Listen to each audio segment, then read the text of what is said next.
Our lives move in patterns, things we repeat, things we return to, rituals, stories, people, and places. The familiar cycles we experience as our signposts, our stations of attention. And then sometimes we awaken more fully to these patterns, reaching a moment that asks something of us, a boundary with an invitation to turn those lines into thresholds of growth and transformation. I am Aaron Tobacco, here again with you tonight. You are listening to Circles, Edges.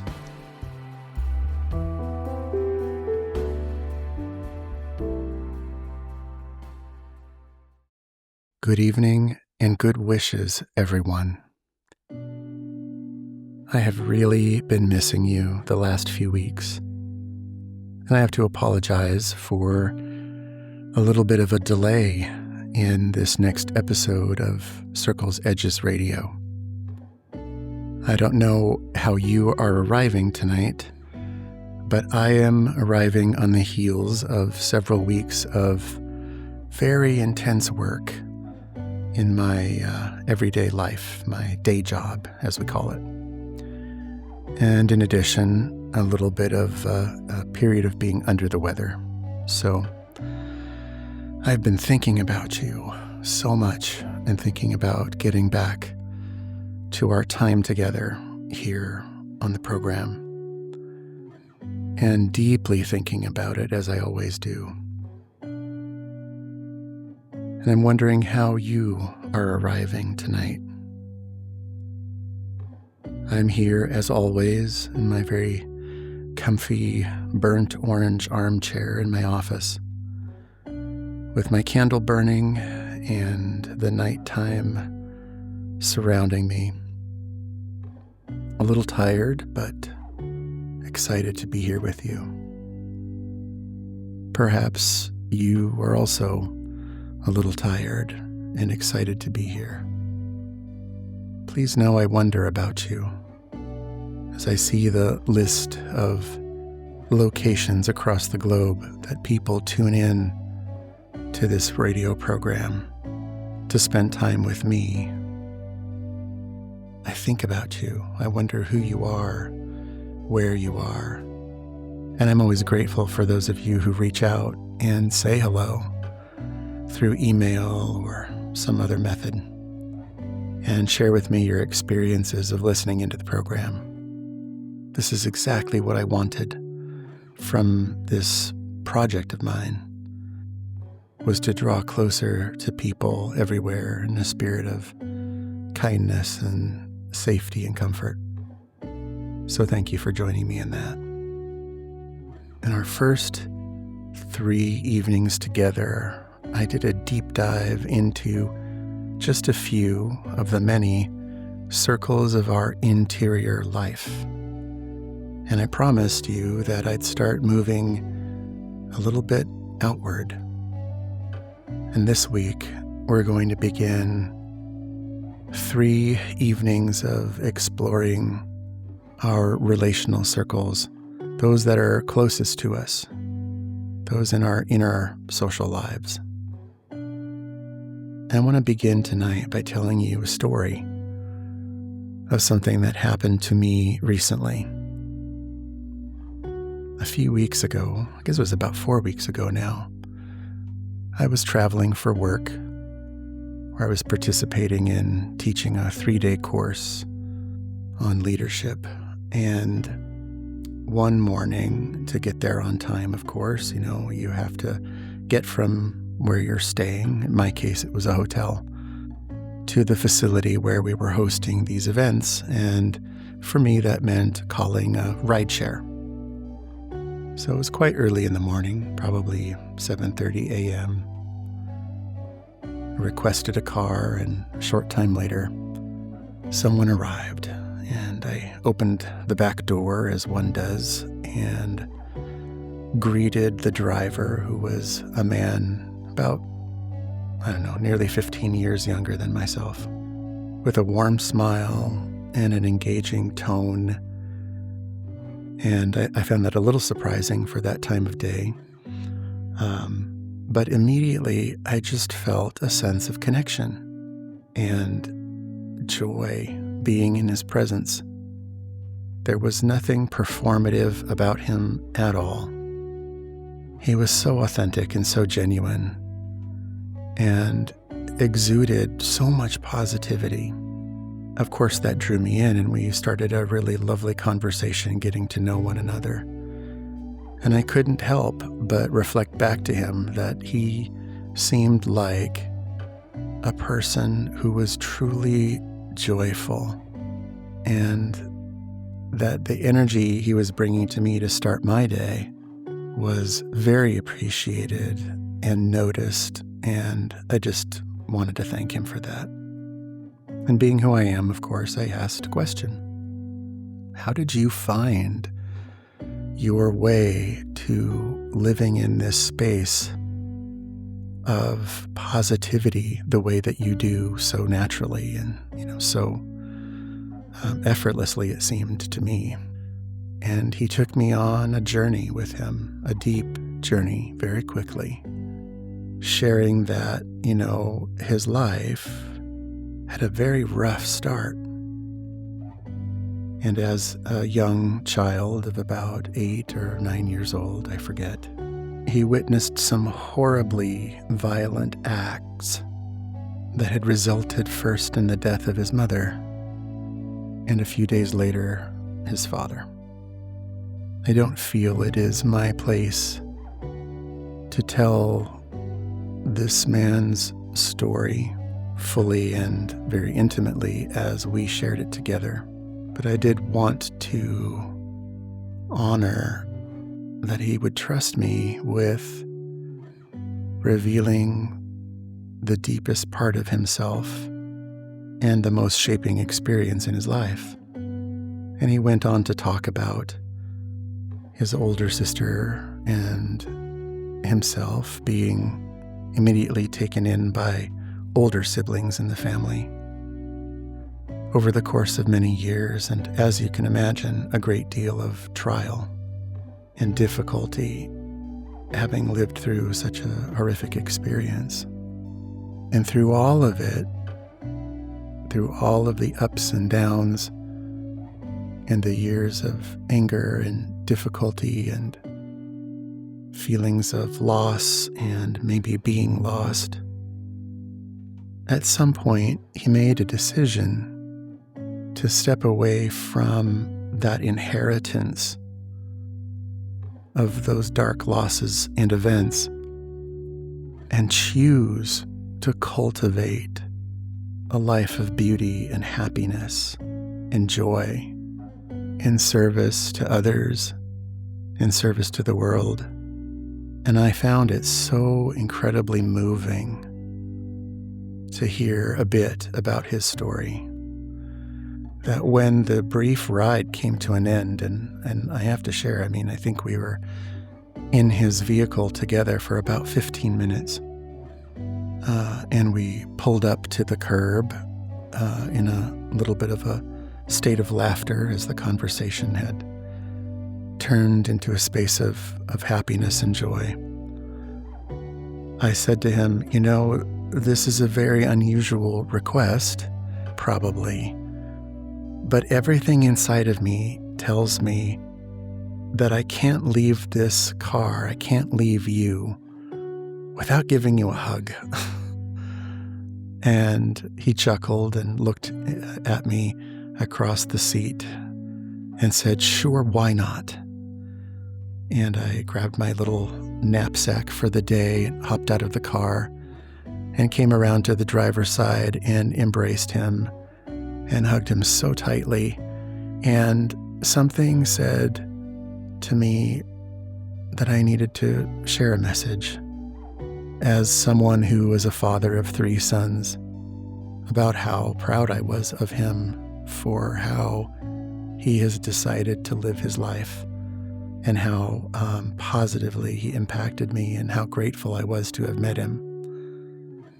And we both sobbed together, embraced in this deep hug.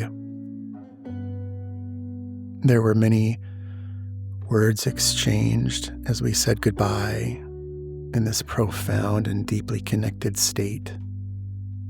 And I walked away taking that incredible connection and energy with me, thinking about this incredibly inspiring man and his journey and his choices. I have to say, I think this was one of the most profound connections I've ever had with a stranger in my entire life. And I thought about him all day. I continue to think about him. I continue to wonder if ever our paths will cross again. I hope for that. I'd like to know more about him and his story. The power of what happened in our exchange and perhaps what it meant to him as well. But all of this today is for me to help us find our way into tonight's circle, which is really all about family. And I understand that for many, many people, family is a really difficult topic. So I will ask, regardless of what family means to you right now, that you would trust yourself, and perhaps even me tonight, to listen in deeply and go on this journey into that really formative circle, probably the most formative circle of our social lives, spending this evening together, considering our origin stories.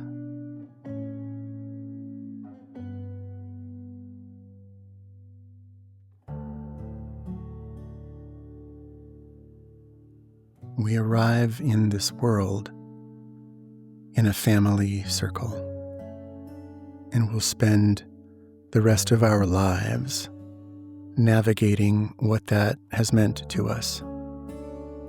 Whether we arrived in a circle that was loving and supportive and generative, or dysfunctional and factious and distant, whether our family was deep and rich and wide, or narrow, isolated, or even completely absent, leaving us to spend many, many years of our childhood and development searching to understand family and what it is to us.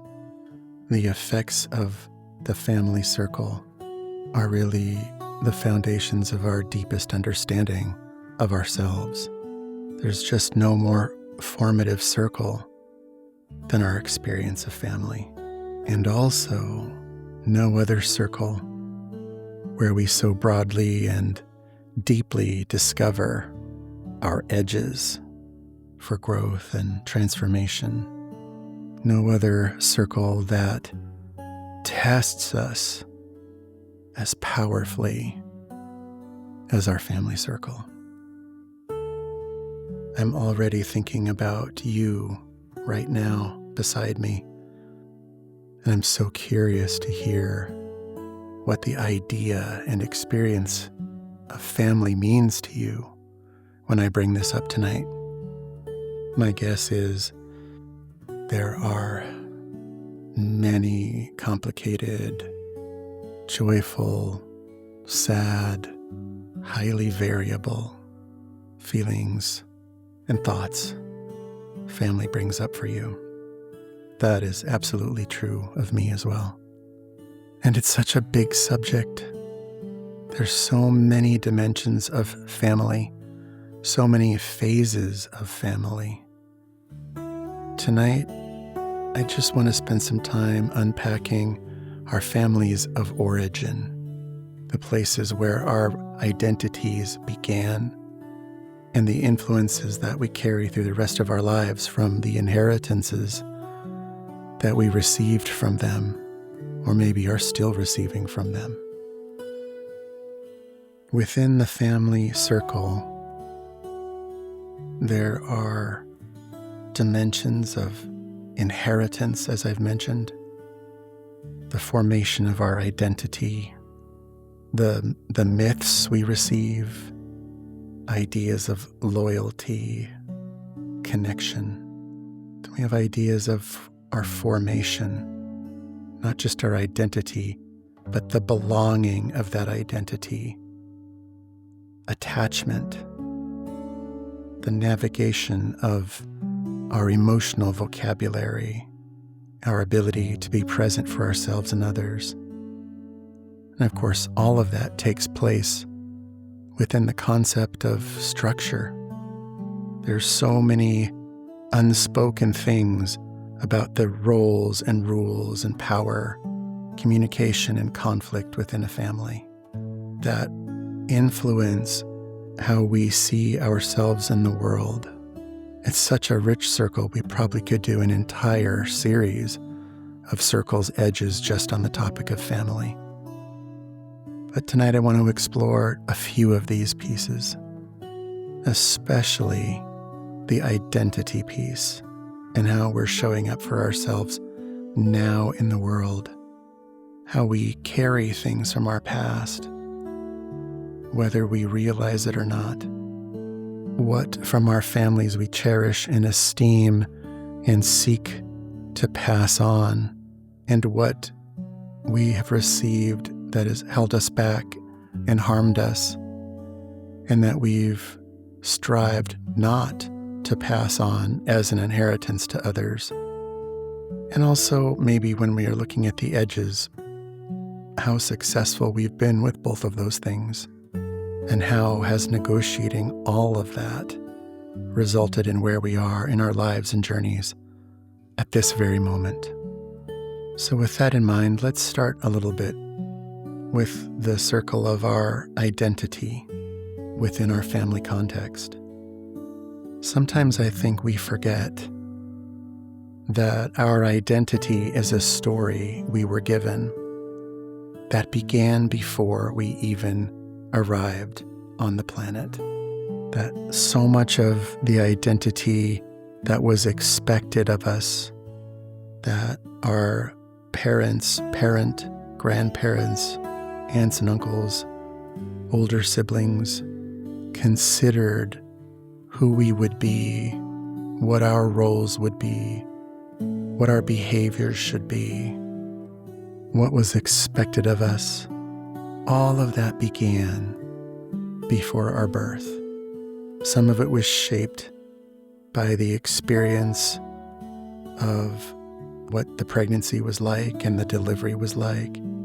I know as a father, each of my 3 sons had a very different birth story in terms of the physicality of the experience. You know, each of them came into the world in their own ways with their own unique cadences and circumstances at the times of their births. And it's only been in recent years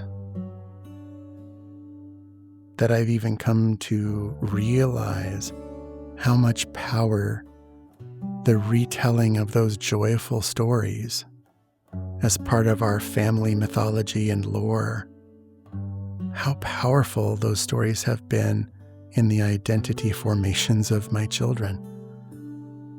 Each one of them, in some way, has come to see some part of how they show up in the world based on that storytelling that we did in rehearsing the joy of bringing them into the world.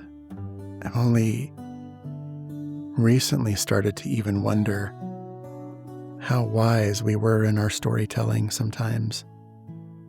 You just don't think as a parent that something like telling the story of someone's birth will shape how they see themselves in the world.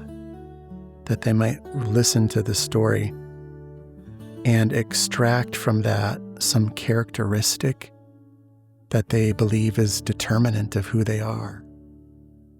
I should have thought about this more fully several years ago, to be honest, because a couple of times in the years I was a professor of nursing working with undergraduate students, a couple of times in my office, I worked with different students who were really struggling with different aspects of the program, whether it was coursework, grades, a clinical experience, the board exams that came after graduation, all of those things. And in both of these cases, the students would begin telling the story of their difficulties with the present moment by taking me back to their origin as premature infants, born several weeks early, fighting for their lives in NICU, NICU, and how, because of that, everything in life has been a struggle, as though that particular moment of their existence was to define everything about their lives. They had no doubt received the story of their birth from their parents over and over and over again as part of family lore. This is how families pass on the knowledge of the family story across generations. And for some reason, in the retelling of that story over the years, these two students, different times of my career, had believed that it defined who they were and how they had to experience the world around them. Those origin stories profoundly shaped who they saw themselves to be and how they expected their lives to work out, experience by experience. And there are so many ways our families of origin shape these scripts and stories inside of us. So I just want to invite you to pause for a moment and ask yourself a really important question. And that is, how many different stories of your identity exist? And which ones are you living? Are you living your own story? One you've explored and crafted and chosen? Or is it a story you inherited, a story that belongs to someone else in your family? And if there are ways in which those stories you've inherited are holding you back, are these maybe not gifts that need returning or releasing? So let's think about some of these different influences for a moment as you're considering that question, because there are so many stories related to our families that may be having an impact on us, both positively and negatively. Maybe the first of those to go into a little bit is just that foundation of belonging. The big question that a child has that they don't even know they have as they're growing up is this question of, where do I belong? And that's absorbed from the world around them. That sense of belonging, how it's communicated through affection, attention, protection, inclusion, or is it conditional? Is it fragile? Does belonging have to be earned? Is it contingent? That sense of belonging is one that fundamentally drives us in how we interact with the rest of the world, how we interact with all of our relationships, our friendships, our intimate partners, our children, our parents. It's such a deep, profound, basic need that it influences us for the rest of our lives. Of course, that is then deeply related to the circles we experience around attachment in our family. Is this an attachment that I feel I can trust? Is it tenuous? Is it in some way performative? In a previous evening together, we talked about this idea of being fixers in the world, and this drive to calm ourselves and meet our own needs by being valuable to other people. That sort of speaks to this idea of the family circle, the origin of that need and how it shows up in our adult lives. Within families, of course, I mentioned earlier, right, there are these structural pieces even. Families have formal roles. They have informal roles. The best example of one of these is a child who's identified in their family circle as being the rebel, or the caretaker, or the mascot, or the peacemaker. When these stories are given to us and begin to shape our identity, usually without our knowledge, they will absolutely have an impact in how we cultivate ourselves going forward. And whether it's positive or negative in some way, that's for us to decide. I'm not moralizing all of these pieces necessarily, but I'm just calling attention to the fact that there are so many different ways our identity is shaped by those around us, sometimes with our consent and sometimes without, that occasionally we have to, in this family circle, rub up against that edge of trying to figure out who we even are, and if how we're behaving is truly grounded in our own story, or if we're performing something that was given to us by someone else. It leads me to think about the implications a little bit of things like power and conflict and communication in families of our origin. Who had power? How was it exercised? What was allowed to be spoken, and what had to remain unspoken but understood? What happened when there was tension or conflict? What were the secrets of the family? And what was your role in maintaining them? Were you loyal to that? You could always discover the edge of loyalty, family rules, family beliefs, power structures, if you expressed some sort of disloyalty or dissent.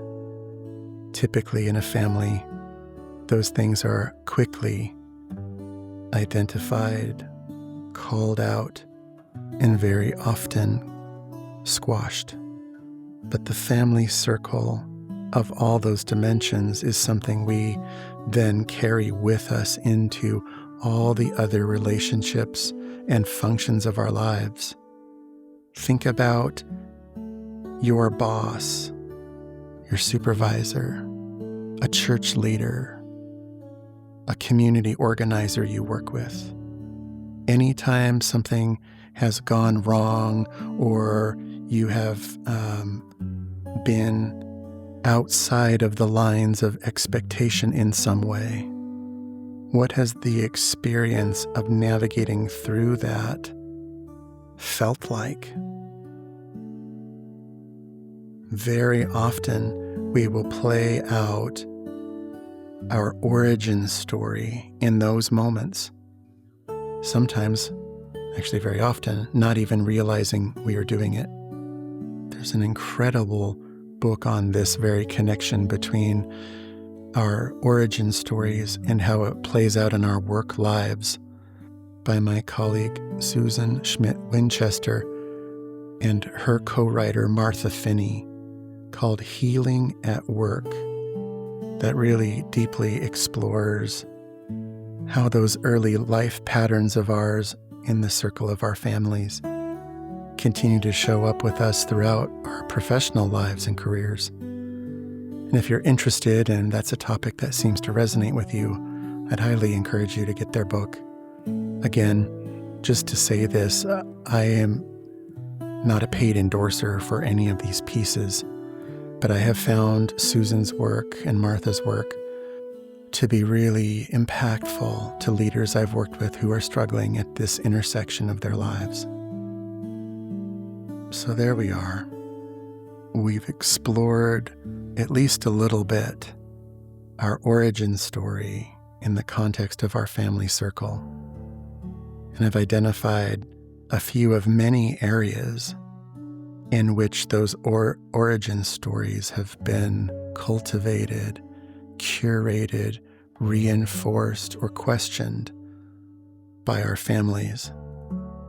Now what I want to do is take us to the edges, because our jobs as humans developing in the world is to, at some point, become independent of our families and move into a state, in a healthy way if possible, of being interdependent with our family, maintaining our relationships, enjoying them, growing from them. For many, many of us, that's a very difficult path. It's not even a path that's sustainable in a lot of cases, but it is the context of that family circle and our desire to become our own people that the edges are exposed. So let's spend a few minutes really considering where you are, which edges have been softened in the family experience, which of them have been hardened, and where would you like to go in relation to those edges and your family and your origin story in the future?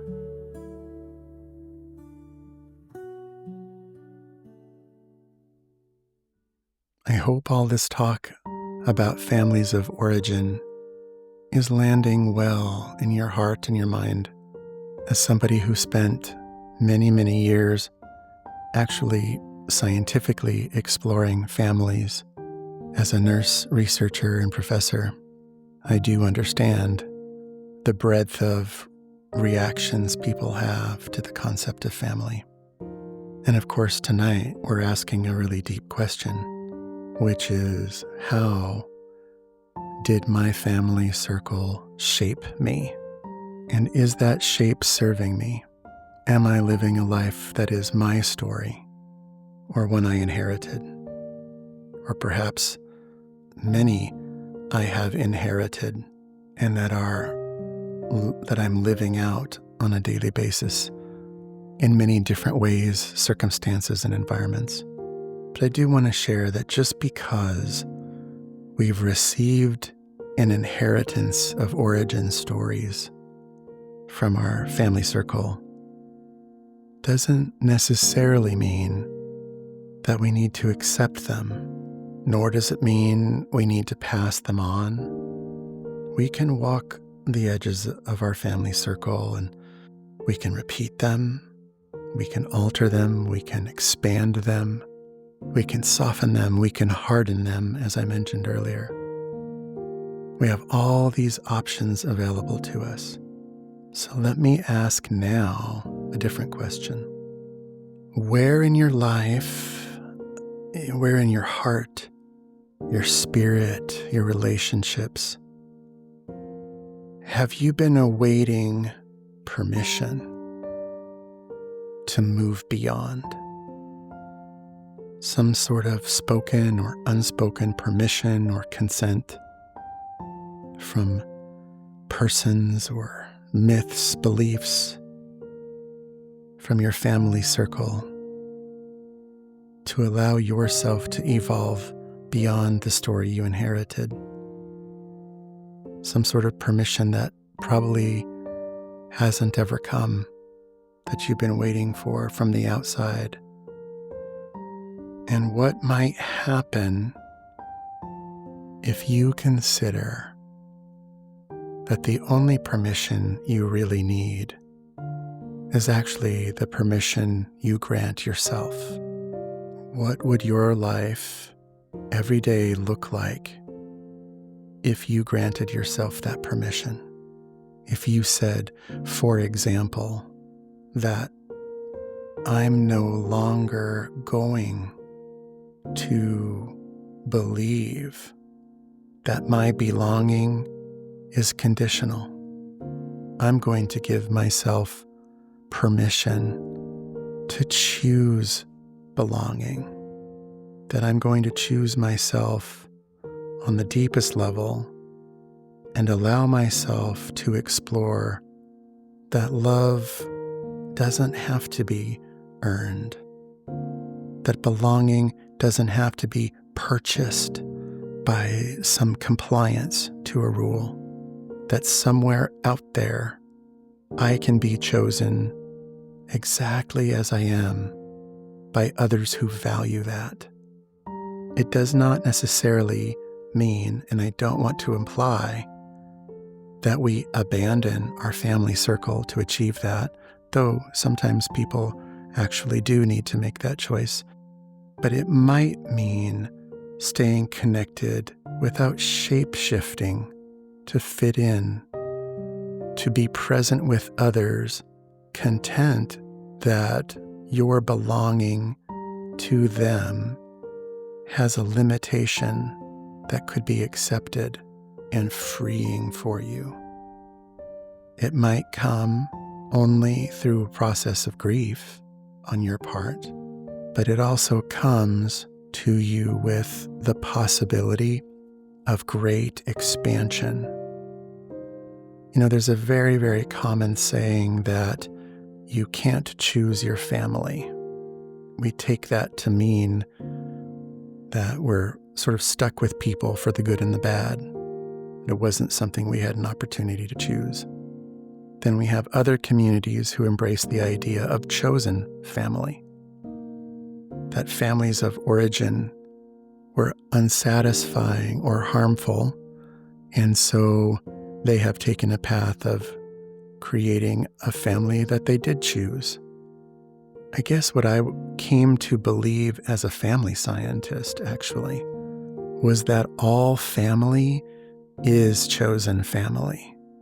That at some point, even though we did not choose our biological associations and connections to people, there does come a point in our lives where we can, and often do, choose to maintain or to sever, to draw close or to widen our space between ourselves and those unchosen biological family members.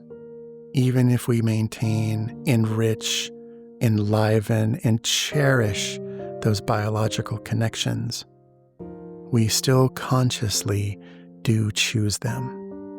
So just want to leave you with that thought, because it has powerful implications, not just for the people that we choose to call family, but the stories about ourselves we inherited from them as well. You may have to ask yourself some very different and difficult questions that you might not have ever asked before. Like, who am I if I'm not performing my assigned family functions as the caregiver or the rebel or the golden child? Will I have to risk disappointing others when one of those roles I didn't ask for but seemed to have given to me stops being useful to me in some way? What might it be like to give yourself permission to move beyond being the secret keeper, to becoming a truth teller, to widening the vocabulary of emotion you were given from your family of origin, and how its expansiveness can be enriched or its narrowness be overcome?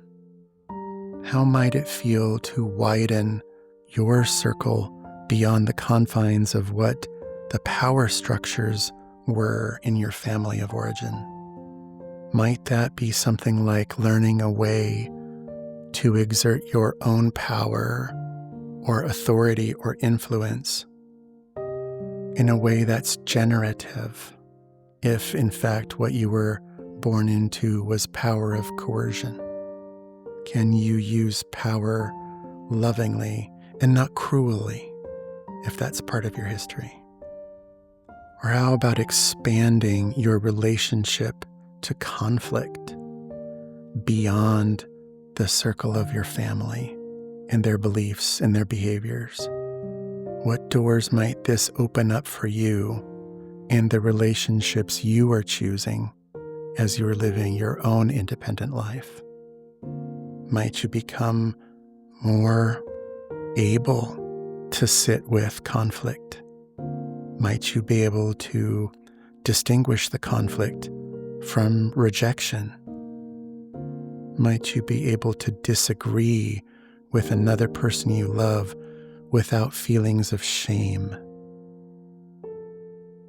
I think about the struggle we have, the developmental, appropriate, natural struggle we have to become our own people as we're growing through our childhood and into adulthood in our family circles, and how that was facilitated by those in our family around us. Would granting yourself greater permission to soften some of those scripts of rules, to find your own way, open up pathways of greater personal satisfaction and confidence in the world?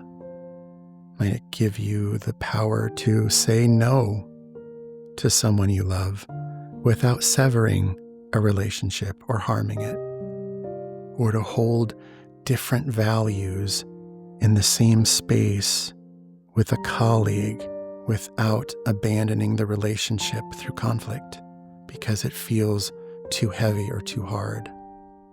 How might it shift your relationship with a sibling if you have one or have many? Something a lot of people don't quite understand in family dynamics, especially in families with multiple children, is that no child growing up in a family grew up in the same family, even if you grew up in the same household. That's kind of a mind-blowing thing to consider for a moment. But each person that came into this family, each child, came with an origin story that was crafted before they were born and was cultivated along the way, and each one of them is a different story. And each person occupies a different position, and each individual showed up at a different place in the timeline, with some of the history missing and some yet to be written. Every individual within a family experiences the family differently. What would happen if you gave yourself permission to push that edge of the family circle's story that says we've all had the same experience? If you, for example, have a sibling that you have felt at odds with over the years, might it be because there's a hardness to this story about the family you grew up in, and that both of your perspectives are actually probably more accurate and have more in common than you realize when you just shift your perspective to consider that your lived experiences were different in the same shared context? Anyway, there are so many different dimensions of this to explore. So many personal stories coming up for me from my own journey with my family of origin, to the family I created, to the families that my children are beginning to create at this point in their lives. Moving into an intergenerational perspective that I'm actually going to save for another time and another evening together down the road. But I just want to leave you with a few questions to think about. What of your current strengths are also old adaptations to your family's way of being? What feeling or truth or boundary still feels a little dangerous because of the circle you grew up in? Is there a family belief or a rule that you've outgrown and are ready to set aside, but for some reason still obey? What might it be, my very dear friends, to love your origins without being governed by them? Let me repeat that one as we end this edge exploration of our origin stories in our family circles, because I think this is so powerful. What might it mean to you to love your origins without being governed by them?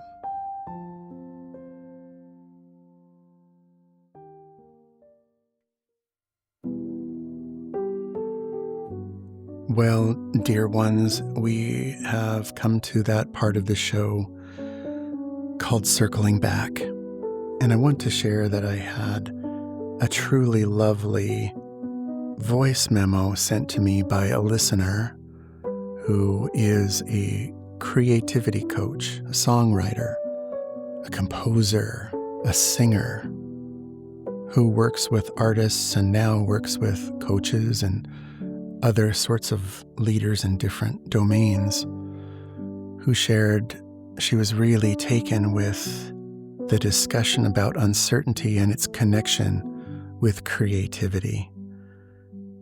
And I was so grateful for her reaching out. Rachel, if you're listening, what a gift it was to receive that beautiful voice memo and to hear you talking with excitement about this connection.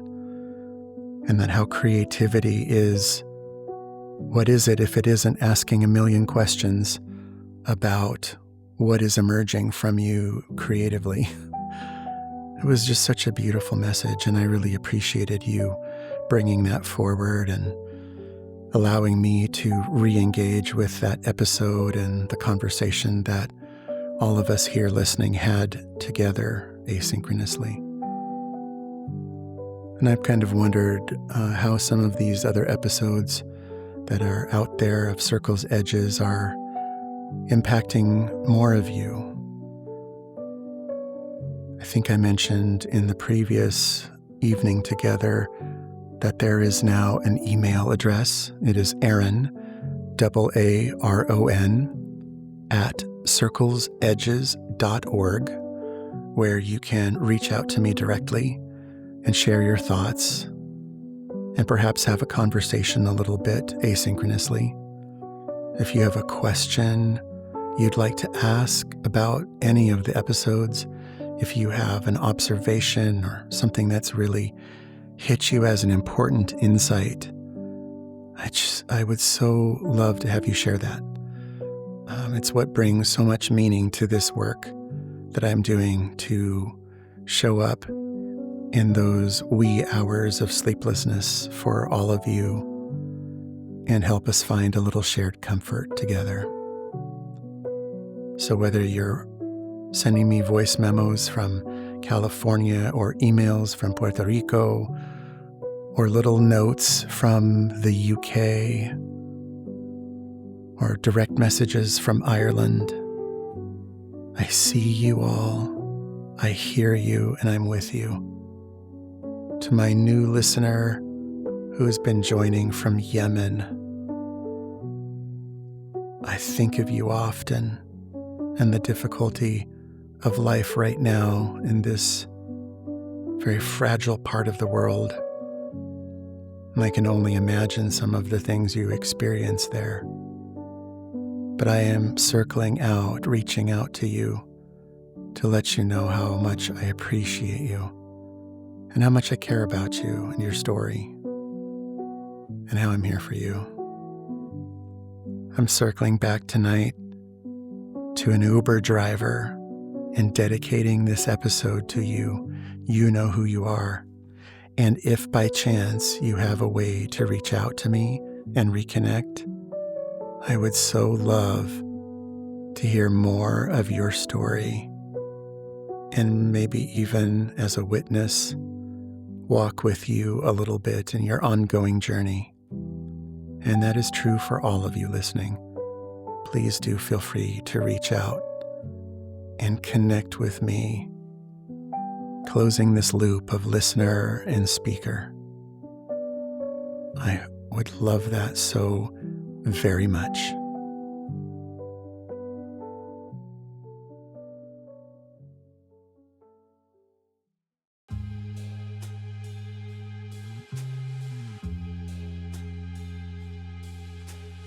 Well, I feel like tonight I have been talking for a very long time, and I hope you've enjoyed the journey with me, diving into this very complicated topic of our family circles and our origin stories. Wherever you are in your journey with all of that, I just want you to know you're in the right place right now. There may be things you're working to expand in yourself, to move beyond those inherited stories. There may be ways you're seeking to more fully honor them and cherish them. Or maybe you're in a place right now where all you can think of when you think of your family, that circle you were raised in, and the person you've become, is celebratory, and you're just celebrating all of that. I honor all of those places in the journey. And for our one last light tonight, I wanted to read to you a poem from one of my favorite poets and writers, Mark Nepo. If you're not familiar with Mark, I would say look him up. He's so gifted in his use of language, and he speaks so deeply to the heart and spirit of what it's like to be human. And he's written a poem a few years ago now called Breaking Surface that speaks so much to what we're talking about tonight that I thought before I blow out these candles and say goodnight to you, I wanted to be sure and read it. Here we go. Let no one keep you from your journey. No rabbi or priest, no mother who wants you to dig for treasures she misplaced, no father who won't let one life be enough, no lover who measures their worth by what you might give up, no voice that tells you in the night it can't be done. Let nothing dissuade you from seeing what you see, or feeling the winds that make you want to dance alone, or go where no one has yet to go. You are the only explorer, your heart the unreadable compass, your soul the shore of a promise too great to be ignored. With that, loves, I offer you good wishes and a good night.